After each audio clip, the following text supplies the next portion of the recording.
Congratulations on the national championship, and welcome. And just give us how you're feeling right now. Yeah, just very surreal. Hard to center yourself, which is a good thing. Being lost in the moment, I guess. Nothing too intelligent to say, other than the first thing to say is I hope the fans that have turned this into an insane party, an insane event, got the series that they wanted and that they deserved. It clearly could have been either team's trophy tonight, so congrats to Texas A&M. I mean, you cross paths with players in Hoover and just on the field, and in particular, some of their mainstays are just incredibly cool guys. And then also, I was given an opportunity to experience something different than University of Missouri. So I owe, a thank you to the head coach of Texas A&M, who did a phenomenal job and made an incredible hire this year too. So congrats to Coach Schlossnagle and Texas A&M and their fans that have always kind of blown my mind ever since I was at Missouri. We went to a football game there, and it was unbelievable. Everybody was pretty friendly till Brad Smith did his thing, but Texas A&M's definitely won their fair share of football games. So enough rambling. No better team to win for University of Tennessee than a bunch of guys that were truly the definition of a team, and no better play for our program to, I think, be the winning run on that slide. A guy that's just built with a ton of grit, and his teammates follow his leadership, and it's a great example of how this group got things done. Thank you, Coach. We'll open questions right now for the student athletes. Hunter, can you take us through the slide? Yeah, I know KT really hit that ball hard, and you could probably say I was assuming a little bit at the very beginning off the bat that I thought he got enough of it, but peeked in, saw that it stayed in, and it took a really good bounce right to Lavalette, and when I saw that, I knew I kind of had to get on my horse, and Dean was pretty much telling me outside, and the throw actually ended up carrying the guy to the outside. So it's just natural instinct trying to make a play right there and get back on the inside part of the bag. And I just was able to avoid the tag right there and ended up being a pretty big run. Questions for the players? We brought them in here. Hey, Dylan, just walk me through the big at bat, and everything that was going on in your head, seeing that ball, fly out the way it did, and then the reaction from your teammates and your coaches, just a moment overall for you. Yeah, I kind of blacked out again in that moment. I know first pitch I overswung on a heater way up, and then I kind of just told myself, I said, just see the ball deep and just put a good swing on some. And he threw me a changeup over the middle, and I just almost tried to be late on it to stay back and put a good swing on it. Any other questions for the players?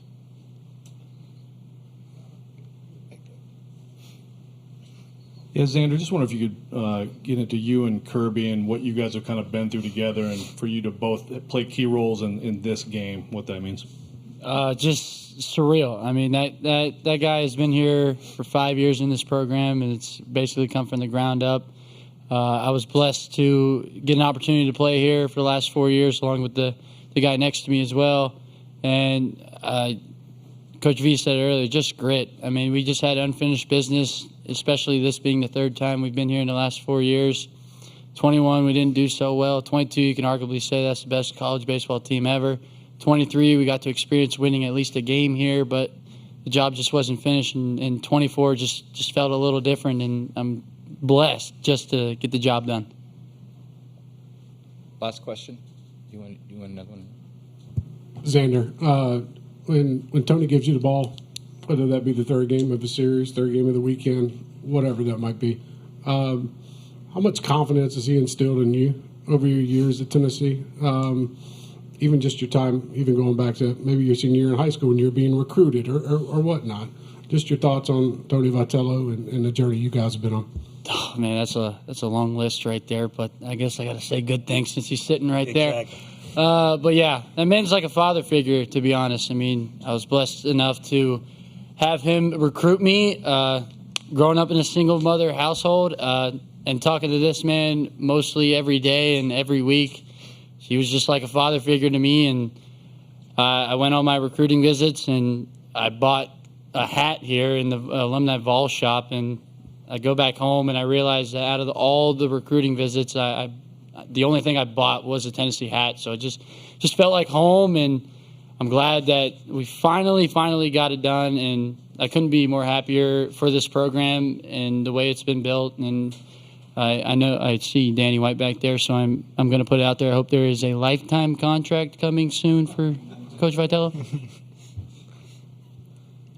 Well, gentlemen, congrats. Go back to the clubhouse and celebrate with your teammates. Thank you. Thank you. Thanks, guys.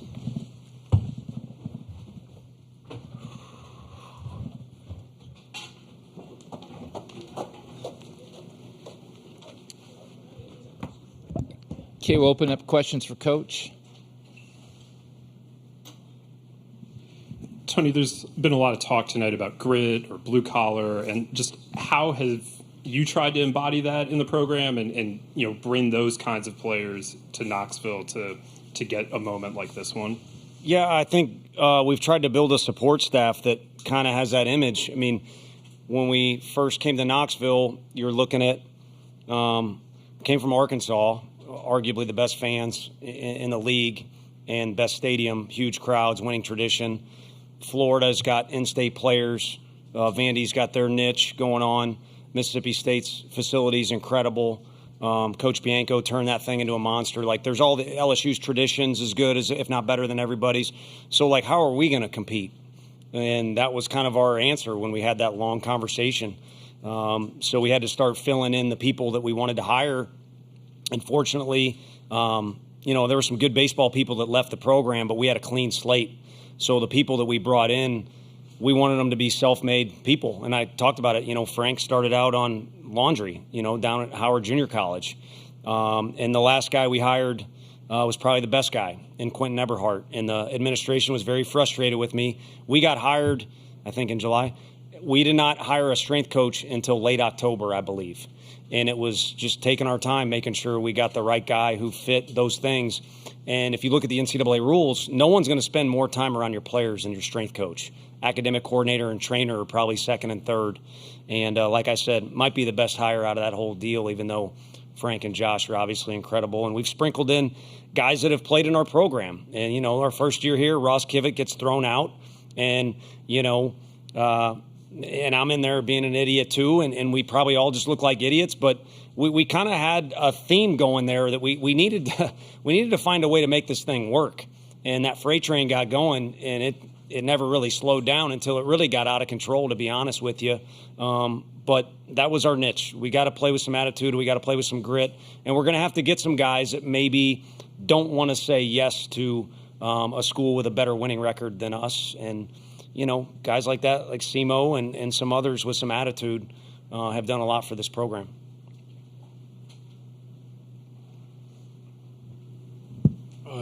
Tony, when you look at the support from other staff members at Tennessee, other coaches who make the trip, people that ring up your phone and text you and blowing you up at night, what does that say about the University of Tennessee and what you guys have built collectively with this baseball program, especially the way it's headed now, the new stadium and your lifetime contract, according to Xander, and whatnot?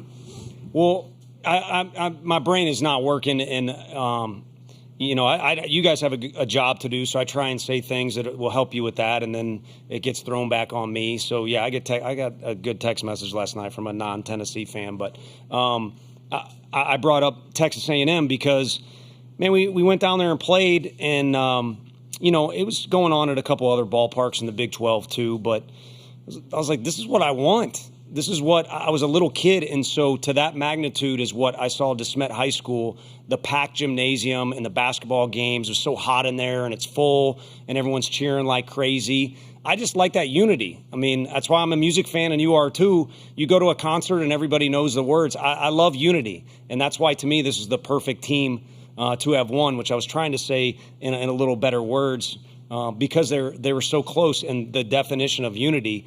And my wish came true. Again, I remember that being as a player. I was talking with Ryan Rallo, who was here tonight. Like, look at these people and what are these chants they're talking about?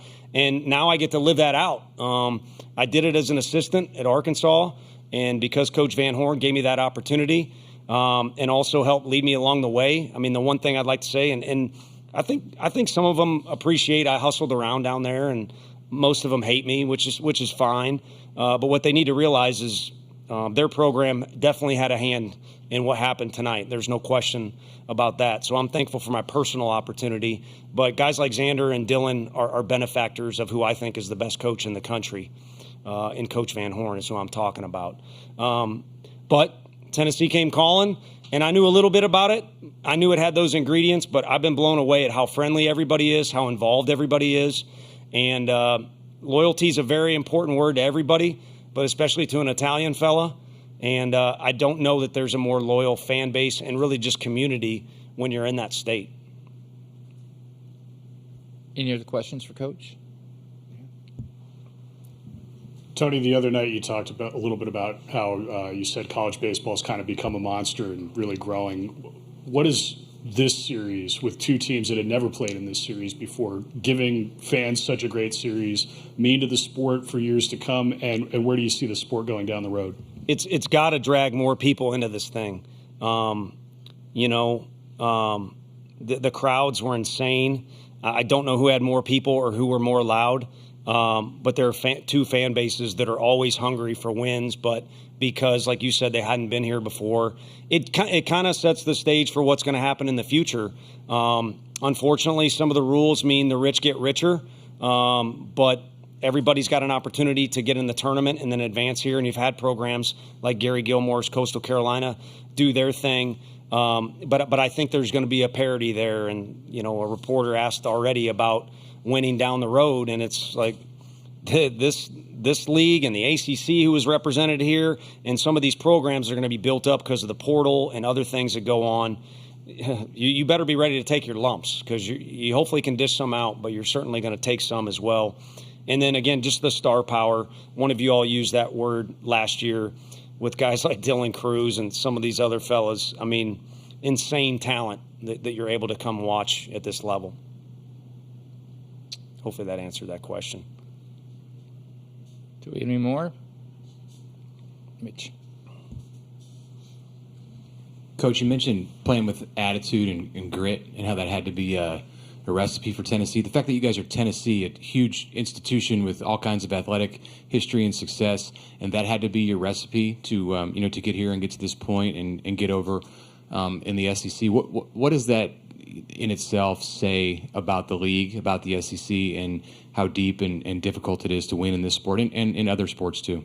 Yeah, it's literally insanity. And I said it on the field, again, not very intelligently, but I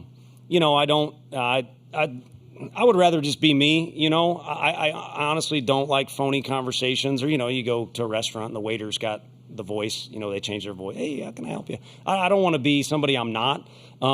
So we've got nemesises we play against and all that, but I honestly have more respect for the coaches in this league than you could ever imagine or type into words or print out in words. And then you add in the guys who have families and do this. I honestly can't comprehend how you can juggle both of those things because that's all I can do. So like Coach Heupel and Coach Barnes, their sports are the same. It was so good to see them. You have to lean on other people to survive this thing because it is a monster and the traditions are so deep. And you did mention our university, no sympathy. We got all the resources in the world with where we're at. But it's a place where we kind of had to build a foundation to catch up with, again, some of these other storied programs. And I don't think you ever, I guess Coach Saban would argue, but you don't ever really get to a point where you can look down on everybody because the instant you do that, you're probably going to take an uppercut from one, if not multiple places. Coach, congratulations.